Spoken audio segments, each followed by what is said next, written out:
Hai teman-teman, assalamualaikum warahmatullahi wabarakatuh. Jumpa lagi dengan saya.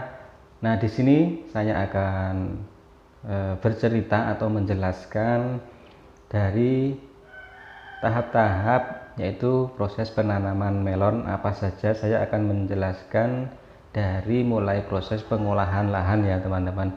Karena apa? Karena ini sangat penting.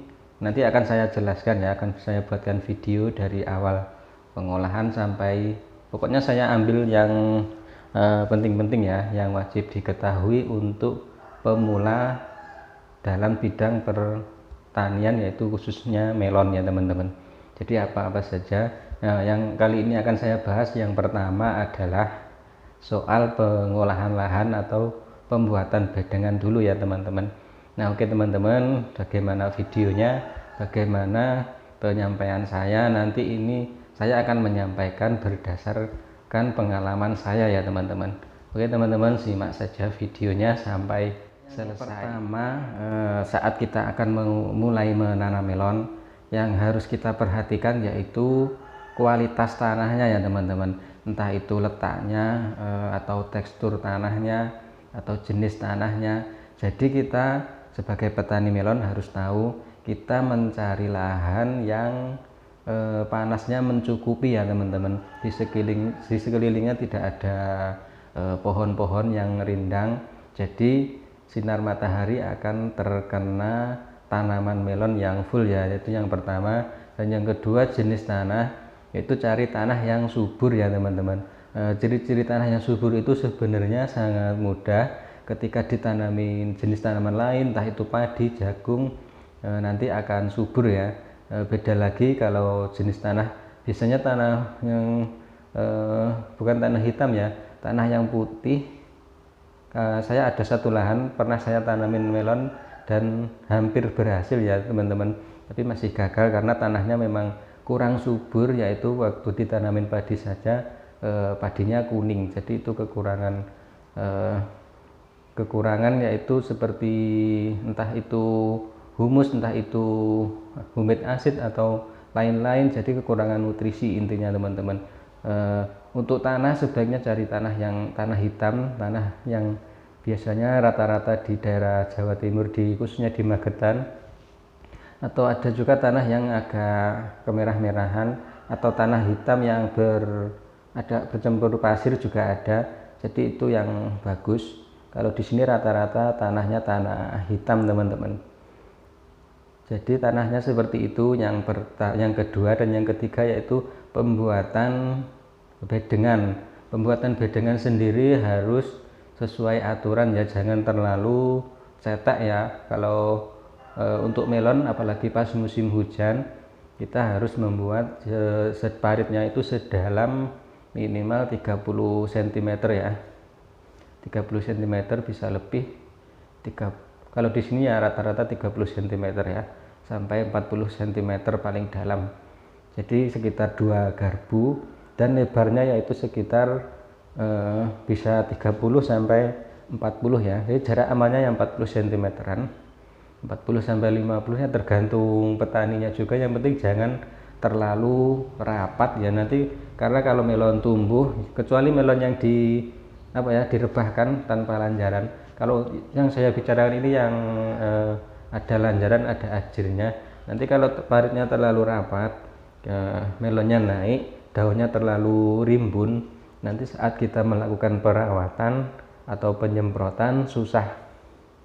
Dan untuk meminimalisir yaitu perkembangan jamur, apalagi pada waktu musim hujan. Dan untuk pembuatan parit kita harus memperhatikan gotnya juga teman-teman. Got itu adalah saluran utama untuk membuang air. Jadi ini sangat penting karena ketika hujan, parit tergenang yang ada di antara bedengan itu, kalau kita tidak membuat got yang lebih dalam lagi dari parit-parit bedengan itu, nanti airnya tidak akan terbuang dengan sempurna ya. Nah, itu mengakibatkan tanah atau paritnya terlalu becek dan air nggak bisa terbuang dengan sempurna, bisa menimbulkan jamur juga teman-teman. Jadi perawatan akan lebih mudah juga karena ketika terkena hujan, air bisa langsung dialirkan ya, jadi tidak ada air yang menggenang. Itu sangat penting sekali ya teman-teman. Setelah selesai pembuatan bedengan, yaitu kita akan membahas tentang pupuk dasar ya. Pupuk dasar apa saja yang sering digunakan petani melon khususnya di daerah saya. Kalau di sini rata-rata yang penting tidak pakai pupuk urea saja ya teman-teman untuk dasaran. Biasanya pakai ZA mahkota itu juga bagus, sama SP36, terus ditambah dengan Ponska ya. Itu pupuk yang bersubsidi. Kalau ZA mahkota itu tidak, itu non subsidi teman-teman. Jadi bagus juga, pengalaman saya yang sudah pernah saya pakai seperti itu, yaitu ZA, SP36 sama Ponska. Dan pernah juga saya menggunakan hanya Ponska saja teman-teman, karena Ponska itu kan kandungannya sudah lengkap ya, pupuk seperti unsur nitrogen, fosfat, dan kalium sudah lengkap.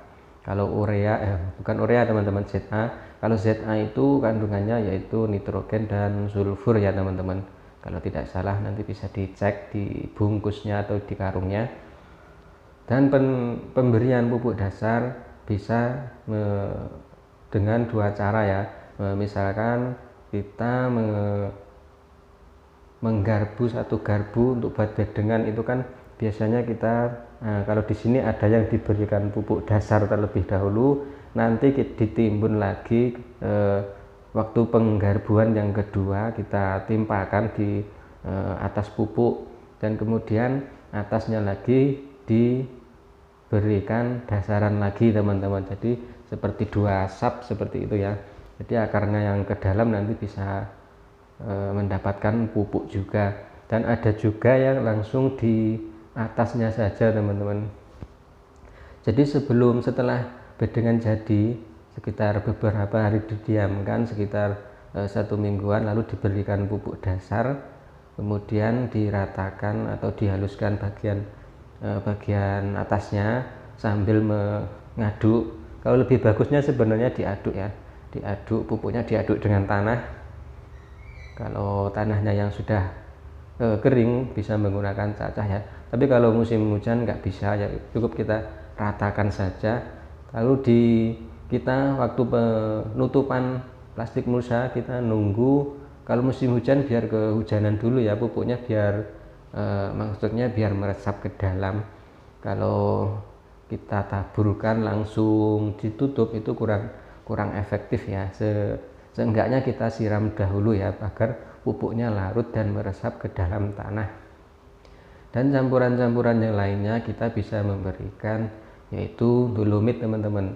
Jadi sebelum pupuk dasar tadi bisa ditebarkan dahulu pupuk, maksudnya dolomit, atau mereknya banyak ya, ada dari Petro Gresik itu yang harganya agak mahal daripada yang dolomit yang biasanya karung kecil itu sekitar harga kalau di sini 12.000 atau berapa ya. Jadi saya lupa, lama nggak beli juga teman-teman. Dan juga bisa ditambahkan yaitu penyemprotan agen hayati atau yang sering kita kenal, kita bisa menggunakan Dekoprima terus sama Trikoge, pokoknya yang ada kandungan agen hayati ya, seperti yang saya sebutkan tadi. Sebelum penutupan kita semprot dahulu ya teman-teman, sebelum pemasangan mulsa. Untuk intinya apa, yaitu untuk mematangkan atau menetralisir bedengan tersebut ya teman-teman, agar seperti jamur-jamur yang kurang menguntungkan atau bahan-bahan organik yang belum terfermentasi nanti akan matang dan tanah akan menjadi subur. Bisa juga ditambahkan asam humat atau humid acid, itu juga bagus juga teman-teman, bisa dicampur dan langsung disemprotkan kalau untuk yang bisa dicairkan ya, karena biasanya warnanya kalau asam humat itu bermacam-macam. Humid acid itu ada yang masih asli, ada yang warnanya hitam bubukan, ada yang sudah campur dengan kalsium seperti merek Skala teman-teman. Nah jadi seperti itu teman-teman pengalaman saya yang saya lakukan saat melakukan pengolahan lahan ya, pada saat sebelum tanam melon ya teman-teman. Oke teman-teman, jadi seperti itu ya proses-proses sebelum kita menanam melon, apa saja yang harus diketahui untuk yang masih pemula ya. Jadi setelah proses yang sekian panjang tadi, setelah penutupan mulsa minimal 1 minggu setelah itu baru bisa ditanami ya teman-teman, baru bisa semayan, bisa dipindah ke lahan tersebut. Nah oke teman-teman, sekian ya untuk obrolan hari ini. Kita akan melakukan lagi, akan saya buatkan lagi video-video selanjutnya pembahasan tentang melon ya teman-teman. Jangan lupa simak terus video-video saya dan jangan lupa subscribe channel ini agar saya lebih bersemangat lagi ya teman-teman, memberikan informasi-informasi yang berguna untuk pertanian khususnya melon ya teman-teman. Oke teman-teman, sekian dari saya. Assalamualaikum warahmatullahi wabarakatuh.